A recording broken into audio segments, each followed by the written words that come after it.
Hey you guys, and welcome back to my channel. My name is Caroline, and for today we are going to be getting into a little bit of a DIY on this beauty right over here. So I came across this post that was called Doll Down the Hall, and it was on my Instagram or my Facebook. It was one of those.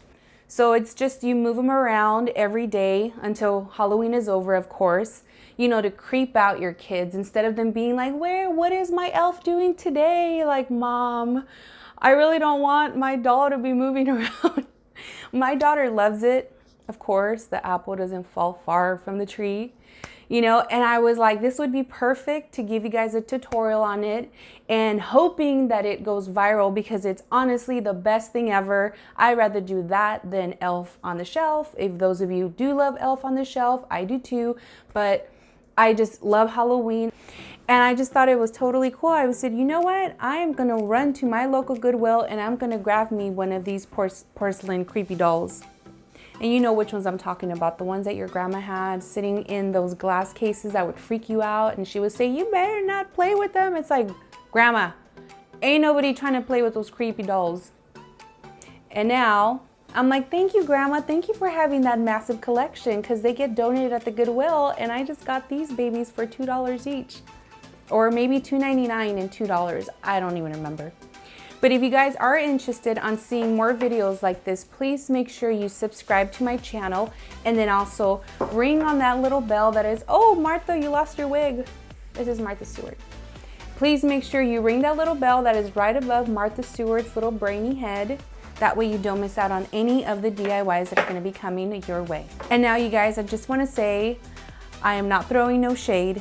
I actually am obsessed with Martha Stewart. She's the reason why I am who I am today, because of course I would sit there day in and day out and I would watch her show and I was like, I'm gonna be a freaking DIYer just like Martha. So thank you, Martha. So I hope this is somewhat of a compliment to you if you ever come across this. I'm not trying to throw no shade, girl. I love you, Martha. But today we will be getting into Miss Betty Crocker. And I do love Betty Crocker foods, okay, y'all? So don't be trying to say that I'm trying to throw some shade. But this is Betty Crocker. So we're gonna be getting into it after I show you guys my shirt of the day. So this is a shirt that my lovely friend made for me because I am obsessed, like obsessed with Freddy Krueger. And if you guys are too, then I will leave her link down in my description box so that you guys can grab one of these. She makes them, they're, what's the word I'm looking for? She makes them to order. So, you know, if there's like a certain thing you might want to DM her. And I'm pretty sure she'll work something out with you, but they're super cheap and they're amazing. Not cheap quality, just, you know, she's a very, very reasonable on her shirts. So you guys need to make sure you click on her link and get yourself not one, not two, and not three, because these shirts are awesome. Now we can get started on this DIY doll down the hall tutorial of my babies, or actually it's gonna be of Miss Betty Crocker. Okay, you guys, so your supplies will be a porcelain doll, acrylic paints, nail acrylic, which is optional, monomer, which is optional, paint brushes of various sizes, cup of water, paper towels, and bobby pins. And now here is what my doll looks like. Just a little cutie. So first I started off with gouging her eye out, which is optional too. If you want to keep the eye in, that's fine. And then those bobby pins are really gonna come in handy because I couldn't take her wig off. And so it just helps keep the hair back. So when I start my painting, and this is one of the nail acrylic, it's something that is optional. You could always try to paint an angry face, but of course, since I do my own nails, and sometimes I feel like I just have so much acrylic, I figured, hey, why not use it for this project? So it looks pretty cool. But like I said, it's totally optional.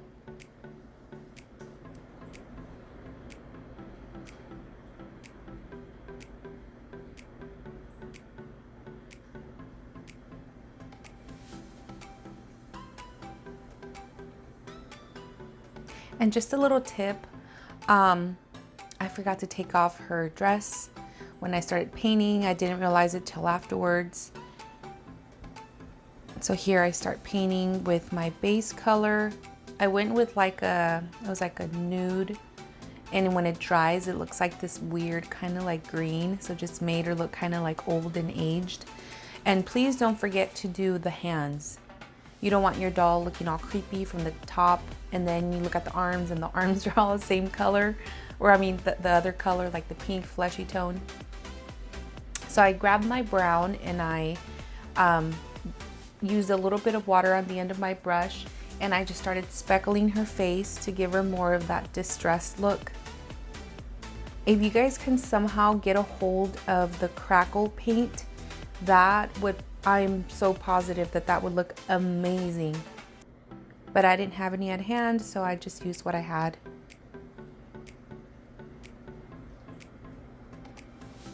And don't forget the hands.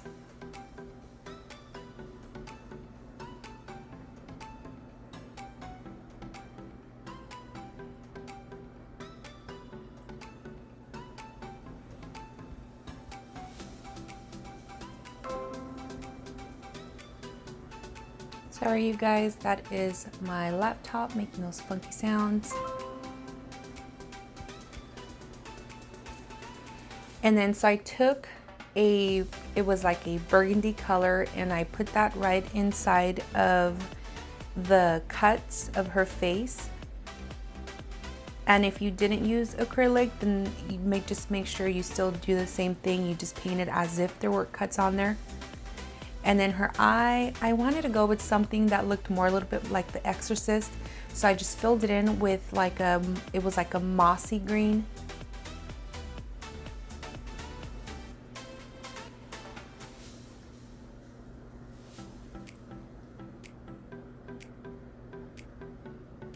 I used that same burgundy to do the cracks on her lips. It looks like me that one winter vacation we took, and I totally forgot to take my chapstick, and that is exactly what my lips were looking like after going down the mountain so many times.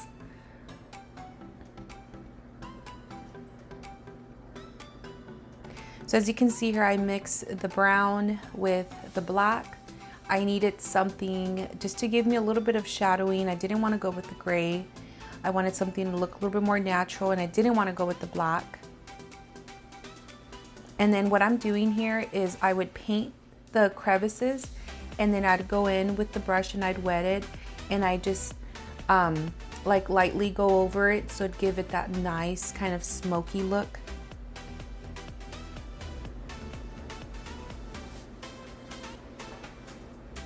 And acrylic paints are permanent, so make sure that whatever you're doing it on, if you don't want to ruin a certain shirt, I would suggest to change into something you don't mind ruining.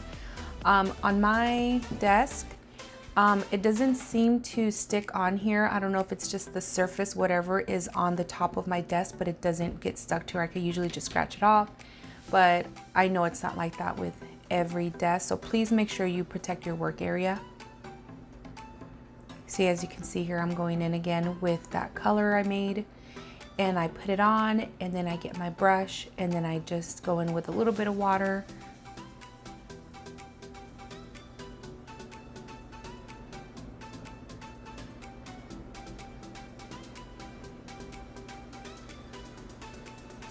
See, now I'm doing the sides, like the folds of the cuts.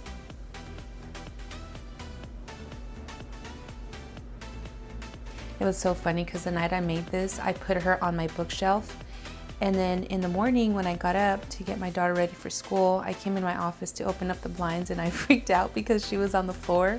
Luckily, I didn't break her. I would have been devastated if it would have broken, because I feel like this is such a fun doll that I've made. But even I got creeped out, you guys. So then I went in with the black around her eyes, and I'm using my detailing brush. Oh, this is where she starts to come alive. Doesn't it feel like she's looking at you? Like she's like, I know all your dirty secrets.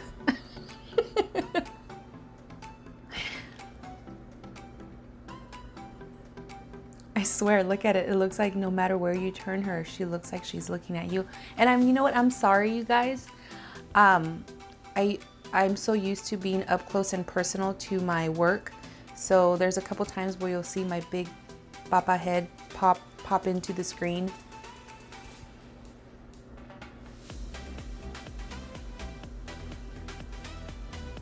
Okay, so here what I did is I added a little bit of a lime green paint, and I went inside of the eye to give it more of a realistic look.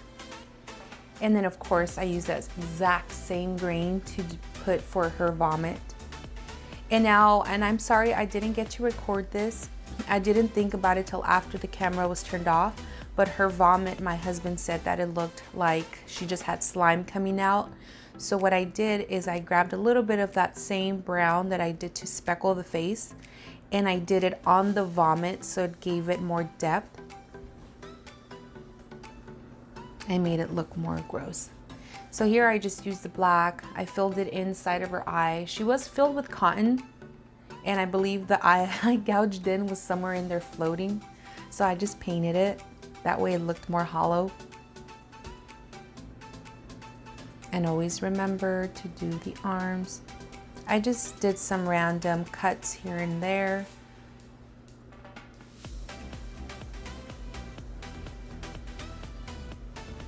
And then afterwards I did my red to give it that bloody look.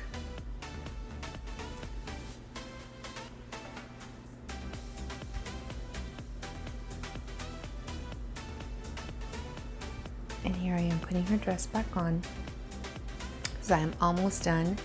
And of course I didn't want to make it look like she puked but yet missed her dress. So I was like, you know what, let's add some of that vomit on her dress. See, as I'm adding it, you can see it it still looks cool, but if you want to make it look a little bit more realistic, I would say speckle in a little bit of that brown in there, like just kind of use your brush and blotch it in there to make it look like how vomit normally would be.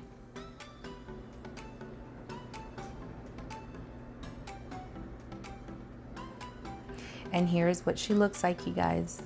Isn't she adorable?